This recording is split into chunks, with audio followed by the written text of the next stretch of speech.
Hey everyone, this is Tatiana with Life of Yachty, and on this channel, I do product reviews, blogs, lifestyle videos, and if that is something you're into, be sure to hit that subscribe button, hit that notification bell so you can be notified every time I post a video. So today's story time is about how I got started with business. I honestly want to say it started at a very, very young age. I just always had this urge to sell stuff. And I think that honestly came from my older cousin Kevin. I always seen him trying to like sell something to make some kind of money, always. And even as an adult, he still kind of kept up that whole endeavor. So my first business venture was a candy stand.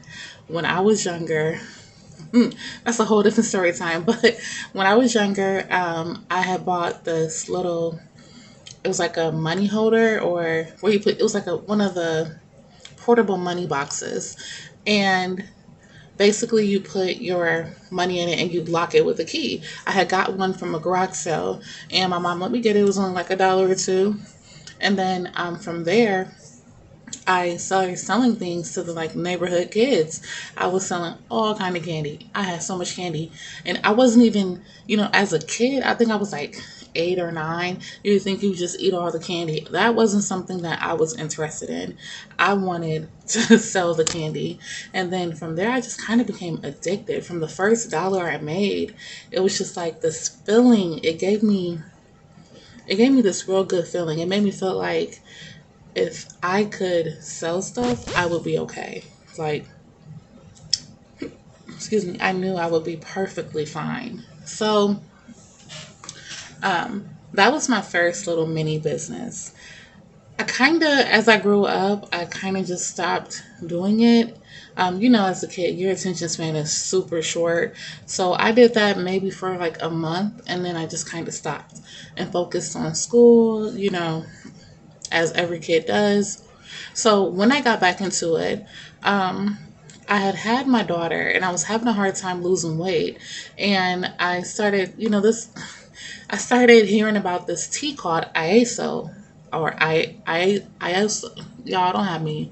It's IASO tea, and it's still a pretty big thing. It's from TLC or TLC teas, and at first, I was just drinking the teas. I purchased it for myself. I was drinking the teas and I was losing weight.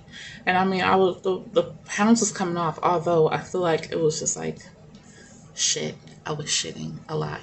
So I feel like really I was just losing shit pounds. But regardless, I was losing weight. So I started selling the tea, and I had looked up ways to sell it. I didn't want to go door to door and sell it. I didn't want to like get a stand and sell it. I didn't want to go to farmers markets and sell it. So that kind of left online options. So I started looking up how to resell on Amazon because I didn't know anything about it. I knew that I wanted to sell this tea. I was paying like, what was I paying for it? I think when I first bought it, I was paying like $20 a bag. Like, not a bag, but like for a pack of tea. I don't even know how many teas it came in. But yes, I was paying like $20 a pack. And I think it had 3 tea bags in it. I'm not really sure. Don't quote me, but it was a while ago. So I buy this pack of tea and I start losing weight. So I find out how to resell through Amazon. I look it up, on Google, and I'm finding out how to resell on Amazon. Then I got in touch with the person I bought it from and asked how I could start selling. And she told me how to do it. It was pretty much like not affiliate marketing, but kinda. It was more like multi-level marketing where I sign up under her and then I get it from this price, and then if I have somebody sign up under me, they get it from this, like that. Um, I don't want to call it a pyramid scheme because people are still making money from it, but that's pretty much how it was.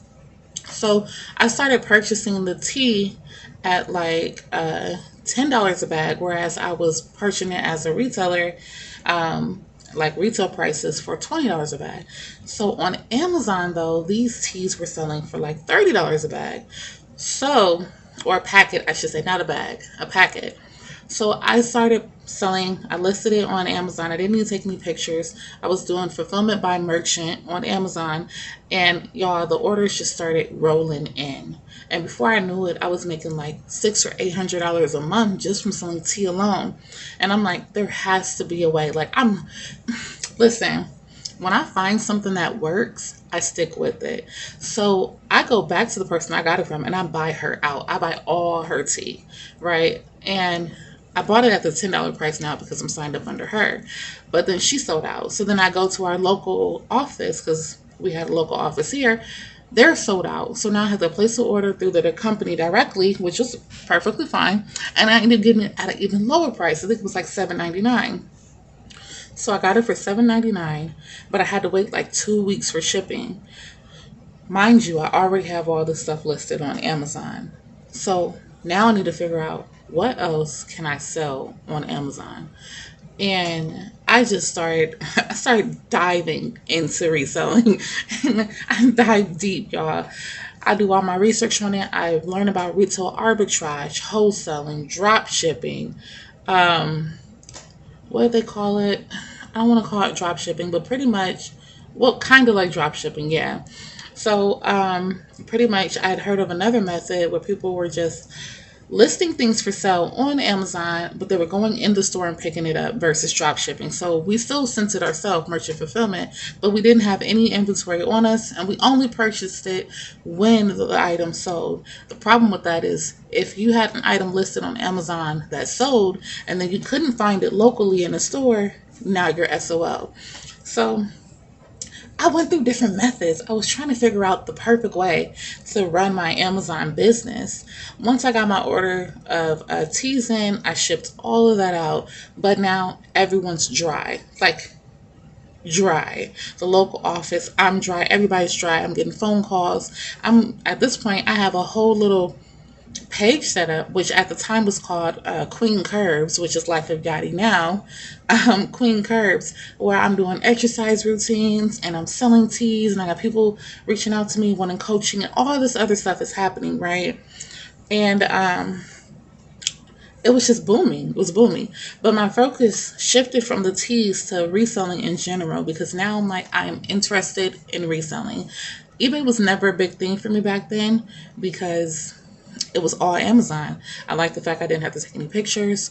The only thing I didn't like about Amazon was the fact that it took 2 weeks to get paid because that was just crazy. As a reseller, we need our funds to be available as soon as possible so that when an item sells, we can go back to, we can get that money, ship it, get the money, and then buy something else to resell because that's just the process of flipping. But Amazon still make good money. And now I hear, although I don't sell on or Amazon very often, I hear they have a different kind of pay schedule now where you can get it, I think, daily, or you can choose when you get paid. Don't quote me. I'm not sure. So that's the journey from there. And then I was thinking, maybe I should just start selling stuff myself, right? So instead of looking for items to sell on Amazon, I would start my own store. And honestly, it went pretty well. I found some wholesalers. I decided I wanted to start a business called Status Shoes. Well, it was just Status Shoe Boutique, but it was called Status. And I purchased like 50 pair of shoes. Yep, about 50 pair of shoes from a wholesaler in California. Got it. This is when Facebook was just popping, and I loaded everything on there, and people were just coming to pick it up. I only paid like $7 a pair, and I sold it for $25 a pair. And the whole thing was I wanted to have a store that was reasonable in prices, but it looked designer quality. So it really was working for me. The problem was at the time I didn't know much about business. So I was getting the money back. I'm getting my money back. But instead of putting it back into the business, I was putting it in my pocket. So by the time I sold all my inventory, which didn't take long, I didn't have any more money to buy more inventory. I was just basically spending it. Yeah. So Status Shoe Boutique kind of just faded slowly away. It just faded. I didn't really become more interested in it, and I no longer sold on Amazon like that, and everything just started to kind of die down. So I went back to working a regular 9 to 5, and I just kept it like that for a while. And then something just clicked again. And it always does. I always come back to reselling. And then I started purchasing pallets from a liquidation site. And my first pallet through them, I bought this big ass DVD pallet, y'all. I could not make this shit up. So I purchased a DVD pallet for $100 plus their fee. I think at the time it was like $30. It's like a percentage of what you paid for it. And then I drove down like 2 hours away, picked it up, and came back. I listed it now. Again, this is before streaming services was even out. So people were really into DVDs. I listed it. I had like, oh my God, I had like 200 DVD players. Okay, 200 DVD players. And I listed it on Facebook Marketplace and Craigslist and everything else. I listed it everywhere. I was making posts, all kind of stuff. I was selling them for $25 each. I sold, I had about 200 of them. I sold about 150 of them for $25 each. It took me about 2 months to get through that. 150 of them. And then I had 50 left. I kept two for myself and I put it in the kids' rooms. And then I took the rest of them. They were brand new. So I took the rest down to a local pawn shop and they offered me $12 a DVD player.